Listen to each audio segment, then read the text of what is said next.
தற்போதைய முக்கிய செய்தி, திருவண்ணாமலையில் திருக்கார்த்திகை தீப திருவிழாவை முன்னிட்டு லட்சக்கணக்கான பக்தர்கள் அங்கு கிரிவலம் செல்லும் அற்புதமான காட்சி, ஆன்மீக காட்சி. அண்ணாமலையார் திருக்கோயிலில் ஏற்றப்பட்ட ஜோதியை கண்டு பக்தர்கள் அரோகரா அரோகரா என்ற பக்தி பரவசத்துடன் கோஷங்கள் எழுப்பி திருவண்ணாமலையாரை வழிபட்டு கொண்டிருக்கும் காட்சி அவைகள். கிட்டத்தட்ட லட்சக்கணக்கான மக்கள், சற்று முன்னர் 25 லட்சத்திற்கும் மேற்பட்ட பக்தர்கள் அங்கு குவிந்திருக்கிறார்கள் என்ற அதிகாரப்பூர்வ செய்தி வந்தது. ராஜகோபுரம் முன்பு அந்த லட்சக்கணக்கான பக்தர்கள் குவிந்து ஆன்மீக தரிசனத்தை அற்புதமாக பருகிக் கொண்டிருக்கும் இந்த நிகழ்வு குறித்து மணிகண்டன், நமது குமுதம் செய்தியாளர் தரும் தகவல்களை கேட்கலாம். திருவண்ணாமலை திருக்கார்த்திகை தீப திருவிழாவை முன்னிட்டு லட்சக்கணக்கான, கிட்டத்தட்ட 25 லட்சம் மக்கள் திரண்டிருக்கிறார்கள். உங்கள் விரிவான தகவல்களை நீங்கள் தரலாம். வணக்கம் மோகன்ராஜ்.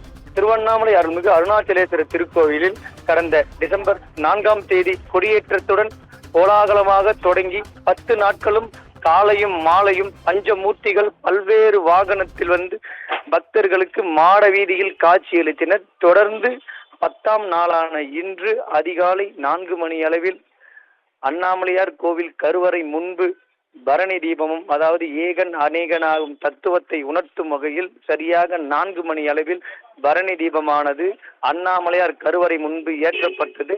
அதனைத் தொடர்ந்து இன்று மாலை சரியாக 6 மணி அளவில் மகாதீபம், அதாவது திருக்கோயிலின் அண்ணாமலையார் திருக்கோயிலின் பின்புறம் அமைந்துள்ள 2668 அடி உயரம் கொண்ட மலை மீது சரியாக 6 மணி அளவில் மகாதீபம் ஏற்றப்பட்டது. நேரில் கண்ட பக்தர்கள் அரோகரா அரோகரா என பக்தி கோஷத்துடன் அண்ணாமலையாரை உடனாகி உண்ணாமலை அம்மனை தரிசித்து வருகின்றனர். தொடர்ந்து அண்ணாமலையாரை தரிசித்த பக்தர்கள், லட்சக்கணக்கான பக்தர்கள் ராஜகோபுரம் முன்பு குவிந்து அங்கிருந்து தங்களது, அதாவது 2608 அடி உயரம் கொண்ட மலையை சுற்றி 14 கிலோமீட்டர் சுற்றளவு கொண்ட கிரிவல பாதையில் தற்போது கிரிவலம் மேற்கொண்டு வருகின்றனர். கிட்டத்தட்ட 25 லட்சத்திற்கும் மேற்பட்ட பக்தர்கள் தற்போது கிரிவலம் மேற்கொண்டு வருகின்றனர். மாட வீதிகளிலும் கிரிவல பாதையிலும் முழுக்க பக்தர்களாகவே காட்சியளிக்கிறார். அதனுடைய காட்சிகளை நம்ம பார்த்து வருகிறோம். தொடர்ந்து பக்தர்களின் வசதிக்காக கிரிவல பாதையில் பல்வேறு அடிப்படை வசதிகளை மாவட்ட நிர்வாகமும் காவல்துறை அதிகாரிகளும் உள்ளிட்ட பல்வேறு துறை அதிகாரிகள் பக்தர்கள் வசதிக்காக குடிநீர் வசதி, கழிப்பட வசதி, மருத்துவ வசதி உள்ளிட்ட ஏராளமான வசதிகள் செய்து பக்தர்கள் தற்போது 14 கிலோமீட்டர் கிரிவலம் மேற்கொண்டு வருகின்றனர். கிட்டத்தட்ட 25 லட்சத்திற்கும் மேற்பட்ட பக்தர்கள் குவிந்து வருகின்றனர். இன்று வெள்ளிக்கிழமை மகாதீபத்தை முன்னிட்டு சுற்றி வரும் பக்தர்கள், ஞாயிறு 2 தினங்களும் விடுமுறை தினம் என்பதால் இன்னும் கூட்டம் அதிகரிக்க வாய்ப்பு உள்ளதாகவே எதிர்பார்க்கப்படுகிறது.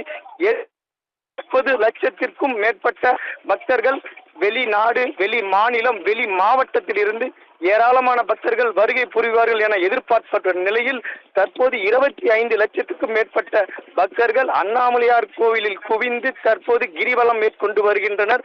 தொடர்ந்து நாளை மறுதினமும் பௌர்ணமி தினம் என்பதால் இன்னும் அதிகமான பக்தர்கள் அண்ணாமலையார் திருக்கோவிலுக்கு வந்து ராஜகோபுரம் குவிந்து மீண்டும் தங்களது கிரிவலம் மேற்கொள்வார்கள் என எதிர்பார்க்கப்படுகிறது. மோகன்ராஜ். ஆன்மீக பணியை அர்ப்பணி, அதற்கே தன்னை அர்ப்பணி என்று கிட்டத்தட்ட 25 லட்சம் பக்தர்கள் திருவண்ணாமலை அவர்களின் அருளை பெற, ஆசி பெற அங்கே திரண்டிருக்கும் அற்புத செய்தி குறித்து விரிவான விளக்கம் தந்த மணிகண்டன், நன்றி.